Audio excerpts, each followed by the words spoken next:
Sarah Martinez stepped off the transport plane at the NATO base in Afghanistan, her boots hitting the dusty ground with determination. The desert heat hit her face like a wall, but she kept her expression steady. At 28, she was one of the youngest intelligence analysts ever assigned to this forward operating base, and she knew every eye was on her. The other soldiers watched her walk across the tarmac, some whispering among themselves. She could hear snippets of their conversations carried by the hot wind. Another desk jockey, someone muttered, probably never seen real action. Another voice added with a laugh. Sarah had heard it all before. At 5'4" with a slight build, she didn't look like the typical soldier. Her appearance often fooled people into thinking she was just another analyst who would spend her deployment safely behind a computer screen. They had no idea what lay beneath the surface. The base commander, Colonel Williams, greeted her with a firm handshake.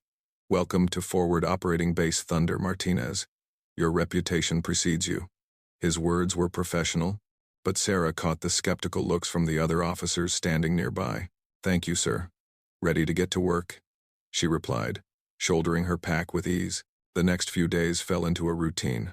Sarah worked in the intelligence center, analyzing satellite feeds and intercepted communications. The work was crucial, but it kept her away from the other soldiers. During meal times in the mess hall, she often ate alone while groups of combat veterans shared stories from their previous deployments. "Look at the new girl," she overheard Staff Sergeant Davis saying to his table one evening. "Bet she's never been outside the wire, probably thinks war is just numbers on a screen." His friends laughed, and Sarah felt their eyes on her back. She continued eating her meal, giving no sign that their words affected her. She had learned long ago that actions spoke louder than words, and her time to prove herself would come. The ridicule continued for weeks. When Sarah walked by, conversations would stop, only to resume in hushed tones once she passed. Some soldiers made exaggerated movements around her, as if she might break. Others questioned her qualifications openly, wondering aloud why someone so young and inexperienced had been given such an important assignment. One particularly difficult day, Sarah was working late in the intelligence center when she overheard two Marines talking in the hallway. "I heard she got this position because of some connections back home," one said. "Makes sense. No way someone like her earned it through merit," the other replied. Sarah's hands tightened around her coffee mug, but she remained focused on her screen. The intelligence she was analyzing showed unusual movement patterns in a nearby village. Something wasn't right, but she needed more information to be certain. The breaking point came during a briefing 3 weeks into her deployment. Sarah had identified what she believed was a significant threat based on her analysis of recent communications intercepts. She raised her hand during the tactical meeting. "Sir, I believe we have a developing situation in grid square 347. The pattern analysis suggests hostile forces are planning something in the next 48 hours. The room fell silent. Several officers exchanged glances, and she could feel the skepticism radiating from every corner. Captain Morrison, a decorated infantry officer, spoke up. "With all due respect, Martinez, those could just be normal civilian movements.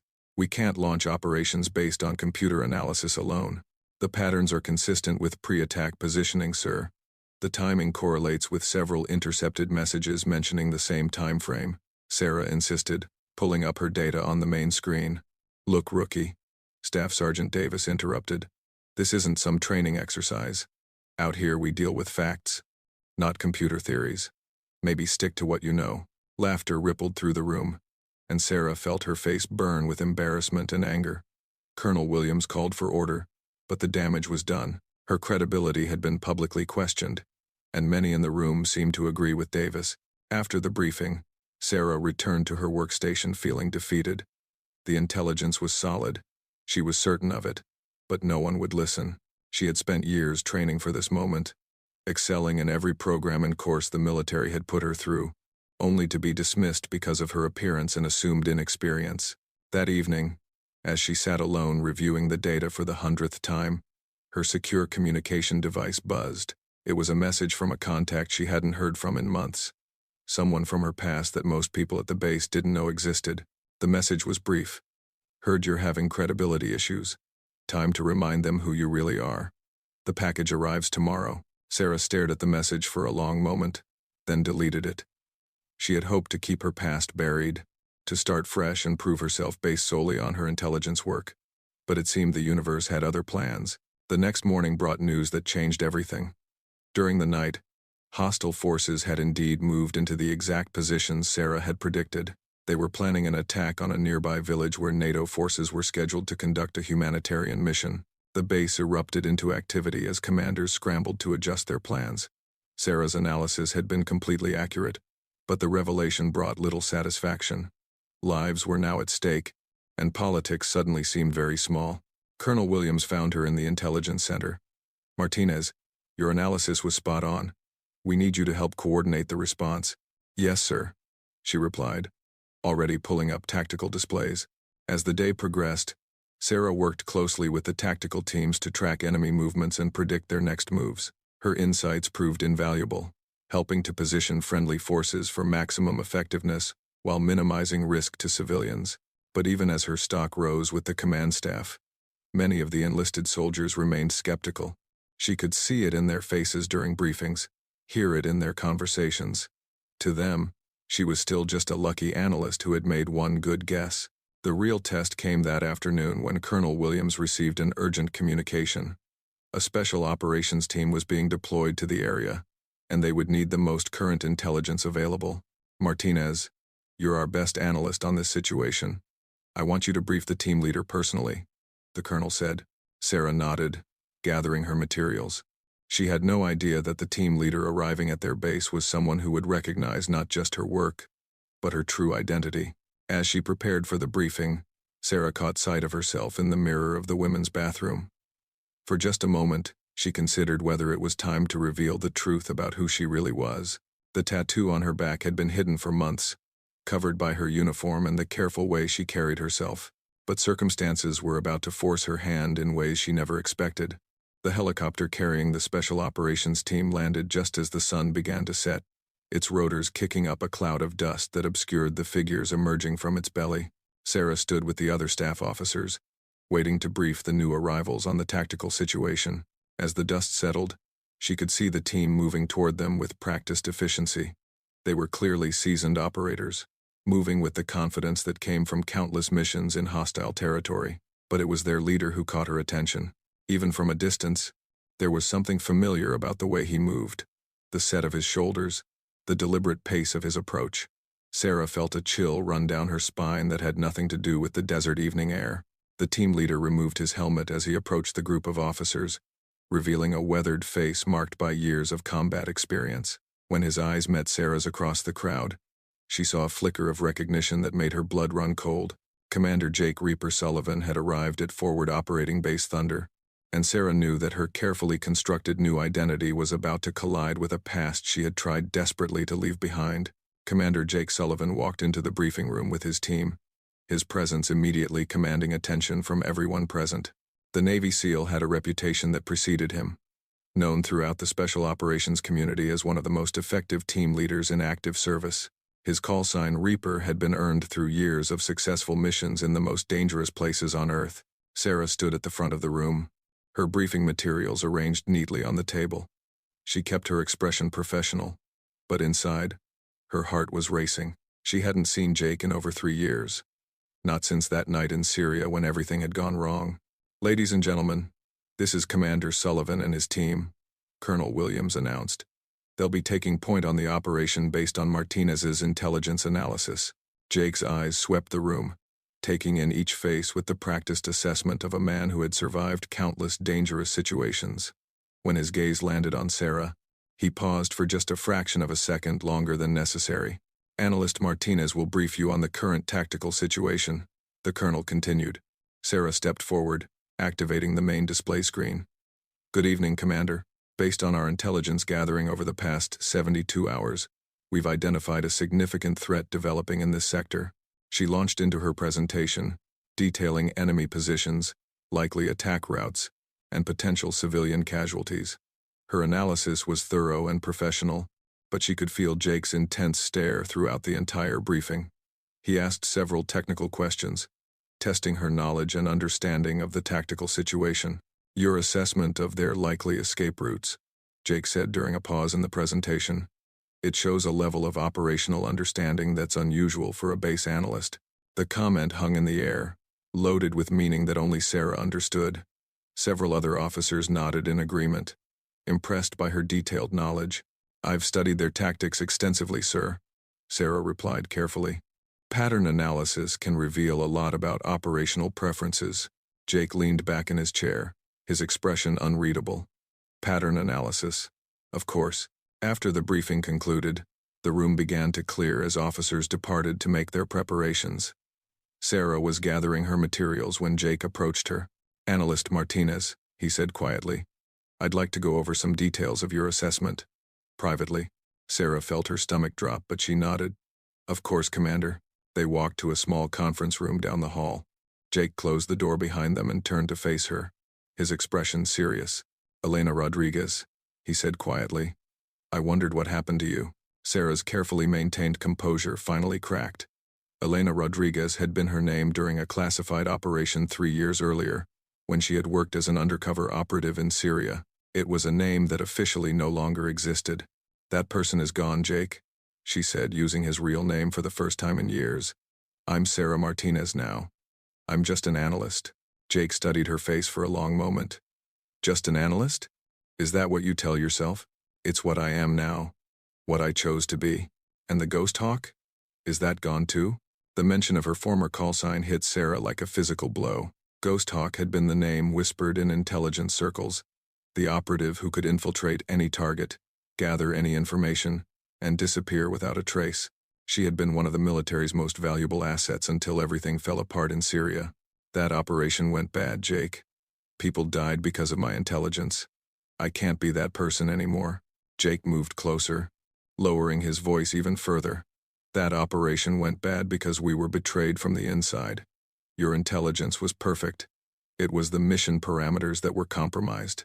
You don't know what it was like afterward," Sarah said, memories flooding back. "The investigation, the questions, the doubt in everyone's eyes. They shipped me out quietly, gave me a new identity, and told me to disappear. And so you became a base analyst, hiding behind a desk and letting people like Davis treat you like some rookie who doesn't know which end of a rifle to hold." Sarah turned away from him, staring at the wall. "It's better this way. Safer. Safer for who?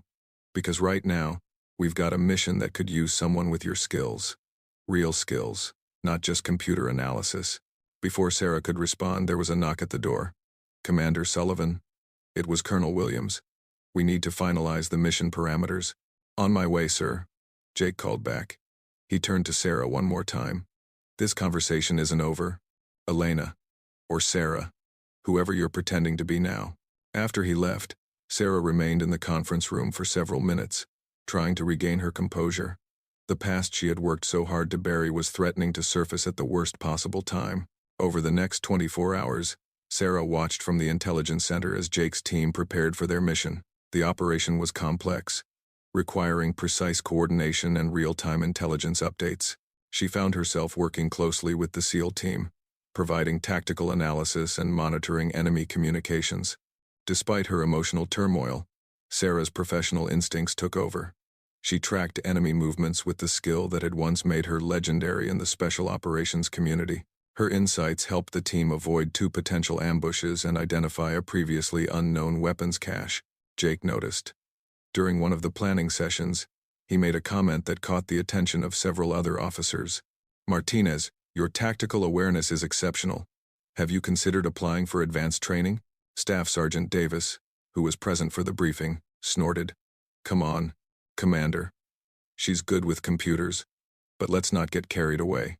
The room fell silent. Jake slowly turned to face Davis, his expression cold. "Sergeant, are you questioning my assessment?" Davis suddenly looked uncomfortable. "No, sir. You just meant that you think you know better than someone who's run more combat operations than you've had hot meals. Is that correct?" "No, sir. Sorry, sir." Jake turned back to Sarah. "As I was saying, Martinez, your insights have been invaluable. This team operates more effectively because of your analysis."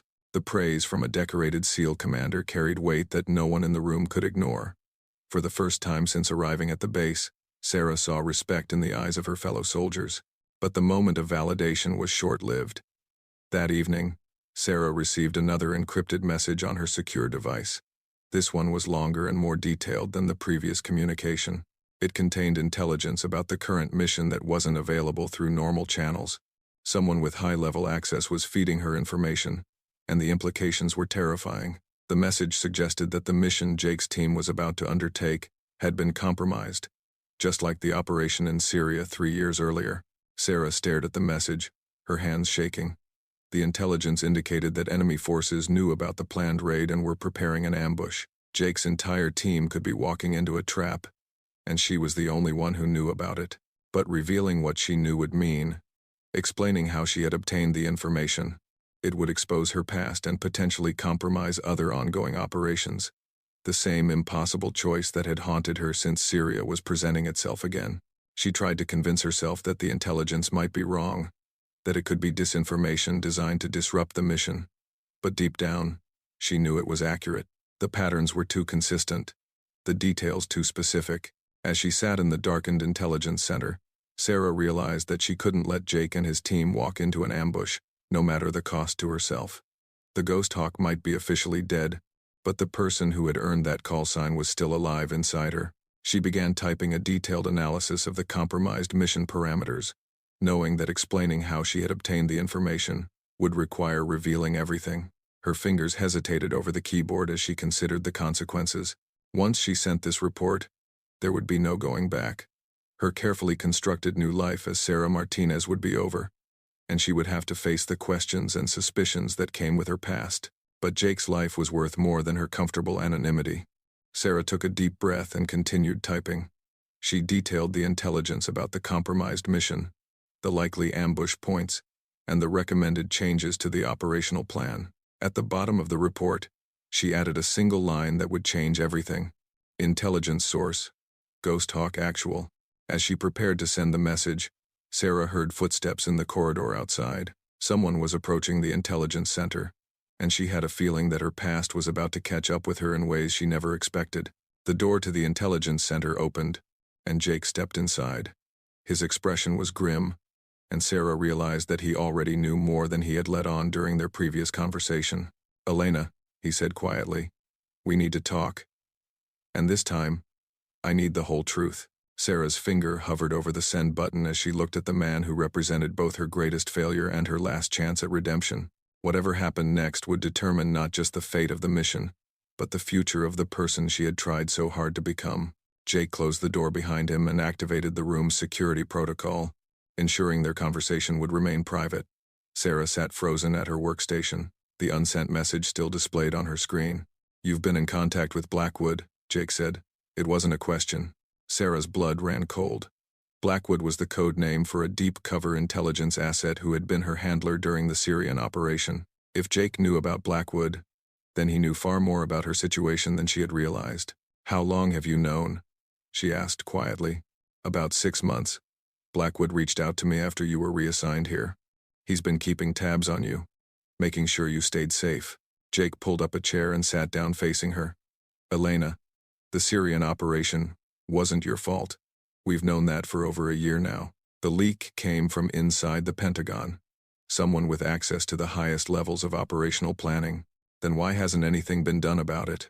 Because we've been building a case. And because the best way to catch a mole is to feed them information and see where it goes." Sarah stared at him, the implications of his words sinking in. "This mission, it's not really about the target you briefed on, is it?" Jake shook his head. "The target is real, and the threat is genuine. But this operation is also designed to expose our leak. We needed someone with your skills to analyze the intelligence patterns and identify how information is being compromised. You've been using me as bait. We've been giving you a chance to clear your name and get your life back."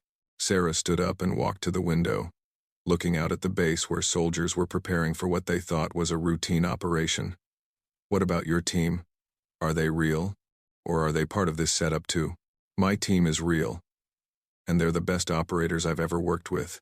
They know about the intelligence leak, but they don't know about your past. To them, you're just an analyst who's proven herself to be exceptionally skilled." Sarah turned back to face him. "And what about the message I just received? The one warning that your mission has been compromised?" Jake's expression grew serious. "That message was the final piece of the puzzle. We now know exactly who our leak is and how they're passing information to hostile forces." "Who is it?" Captain Morrison. Sarah felt like she had been punched in the stomach. Morrison was the infantry officer who had publicly questioned her analysis during the briefing weeks earlier. He had access to operational plans and had been present during every major tactical discussion. Morrison has been feeding information to enemy forces for months, Jake continued. But we needed proof that would hold up in a military court. Your intelligence analysis provided that proof. How? Jake activated the room's main display and pulled up a complex network diagram. The patterns you identified in enemy movements weren't random. They showed detailed knowledge of our operational procedures that could only come from someone inside our command structure. Sarah studied the display, her analytical mind automatically processing the information. The timing of their movements, the way they avoided our patrol routes, the advanced knowledge of supply convoys. Exactly. Morrison had access to all of that information. But we needed to catch him in the act of passing intelligence to confirm his guilt. The message I received about the compromised mission, that was the bait. We fed Morrison false information about tonight's operation through official channels. The details in your warning message match that false intelligence exactly. When Morrison passes that information to his contacts, we'll have everything we need to arrest him. Sarah sank back into her chair, overwhelmed by the complexity of the operation she had unknowingly been part of. What happens now? Now we finish what we started 3 years ago in Syria. We expose the truth, clear your name, and give you the choice of what comes next.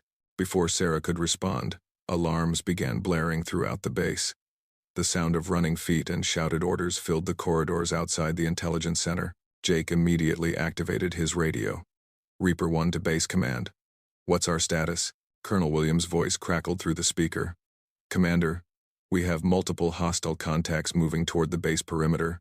They appear to know our exact defensive positions. Sarah and Jake exchanged glances. Morrison had made his move earlier than expected. Sir, recommend we implement Protocol 7 immediately, Jake said into the radio. Protocol 7 confirmed. All units to defensive positions. Jake turned to Sarah. Elena, I need to know right now. Are you ready to be Ghost Hawk again? Sarah felt the weight of the moment pressing down on her. For 3 years, she had hidden behind the identity of Sarah Martinez, convincing herself that she was safer as an anonymous analyst. But the people she cared about were in danger, and her unique skills might be the only thing that could save them. What do you need me to do? Jake smiled for the first time since entering the room. I need you to help me catch a traitor and save my team. Over the next 2 hours, Sarah found herself falling back into patterns of thought and action that had made her legendary in the special operations community. Working alongside Jake, she analyzed enemy positions and identified their command structure with an accuracy that seemed almost supernatural. They're using our own tactical doctrine against us, she observed, studying the enemy's approach patterns. Someone has been teaching them our procedures. Morrison. No, this goes deeper than Morrison. He's been feeding information to someone with serious military training. As the battle raged outside, Sarah tracked the enemy's communications and began to piece together their organizational structure. What she discovered was disturbing. Jake, this isn't just intelligence leaking. Someone has been systematically training these forces to fight against NATO tactics. This is a long-term operation that goes back months, maybe years. The implications were staggering. If Sarah's analysis was correct, Morrison was part of a larger network that had been undermining military operations across the region. We need to end this tonight, Jake said grimly. My team is ready to move, but we need precise intelligence on enemy leadership positions. Sarah activated every intelligence-gathering asset available to her, correlating satellite feeds, communication intercepts, and ground observations into a comprehensive tactical picture. As she worked, she felt the familiar rush of operating at the edge of her capabilities, using skills that few people in the world possessed. I've got them, she said suddenly. Enemy command post is in Building 7. Approximately 12 hostiles, including their senior leadership. Jake studied her analysis. You're certain? As certain as I've ever been about anything. Jake activated his radio and began coordinating the assault on the enemy command position. As his team moved through the compound, Sarah provided real-time intelligence updates, guiding them around enemy positions and identifying threats before they materialized. The operation was executed with precision that reminded everyone watching why SEAL teams had such fearsome reputations. Within 30 minutes, The enemy command post had been neutralized and their leaders captured alive. As the base began to return to normal, Colonel Williams entered the intelligence center with a group of military police officers. "Captain Morrison," he called out, "you're under arrest for treason and providing aid to enemy forces." Morrison was led away in handcuffs, his career and life destroyed by his betrayal. But Sarah felt no satisfaction in his downfall, only relief that the threat had been neutralized. Later that evening, as the base settled into relative quiet, Sarah found herself standing on the observation deck overlooking the compound. Jake joined her, both of them still processing the events of the night. "So what happens now?" Sarah asked. "Now you get to choose who you want to be," Jake replied. Elena Rodriguez, the legendary Ghost Hawk operator who helped expose a major intelligence network, or Sarah Martinez, the analyst who prefers the safety of working behind a computer. Sarah was quiet for a long moment, considering her options. "What if I told you I wanted to be both? Someone who could work in the shadows when necessary but also contribute through analysis and intelligence work?" Jake smiled. "I'd say that sounds like exactly what the world needs right now." The next morning brought a transformation that no one at the base could have predicted. Word had spread quickly about Sarah's role in the previous night's operation and the revelation of her true identity. The same soldiers who had ridiculed her for weeks now looked at her with something approaching awe. Staff Sergeant Davis approached her during breakfast, his usual arrogance replaced by genuine respect. "Ma'am," he said quietly, "I owe you an apology. I was way out of line and I had no idea who I was dealing with." Sarah looked at him steadily. "You were dealing with the same person you always were, Sergeant. The only thing that changed was your perception. But perhaps the most significant change came from an unexpected source." During the morning briefing, Colonel Williams made an announcement that surprised everyone in the room. Due to exceptional service and demonstrated expertise, Analyst Martinez is being promoted to Senior Intelligence Officer and will be taking over as head of the Intelligence Department. The promotion meant that Sarah would no longer be just another analyst sitting in the background. She would be leading a team and making decisions that affected the safety of everyone on the base. More importantly, it meant that her skills and experience were finally being recognized for what they truly were. As Sarah accepted congratulations from her colleagues, she felt a strange sense of completion. The Ghost Hawk had never really died.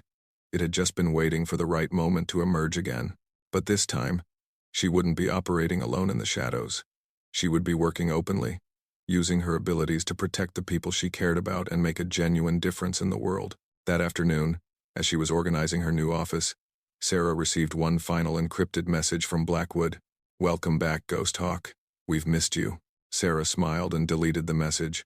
She had finally found a way to reconcile her past with her present, to be both the legendary operative and the dedicated analyst. She no longer had to choose between Elena Rodriguez and Sarah Martinez because she had discovered that they had always been the same person. The soldiers who had once ridiculed her now came to her with their problems and sought her advice on tactical matters. They had learned that appearances could be deceiving and that true expertise often came in unexpected packages. As the weeks passed, Sarah settled into her new role with confidence and purpose. She had proven that she belonged not through connections or luck, but through skill and dedication. The Ghost Hawk tattoo on her back was no longer a secret she had to hide, but a reminder of where she had come from and what she was capable of achieving.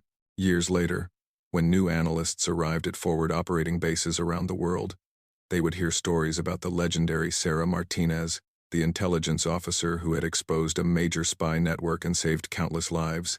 Some would hear whispers about her previous identity as the Ghost Hawk, while others would know only that she was someone not to be underestimated. But Sarah herself had learned the most important lesson of all, that true strength came not from hiding who you are, but from embracing every aspect of your identity and using all of your abilities to make the world a better place. The ridicule had ended the moment she stopped being afraid of who she really was.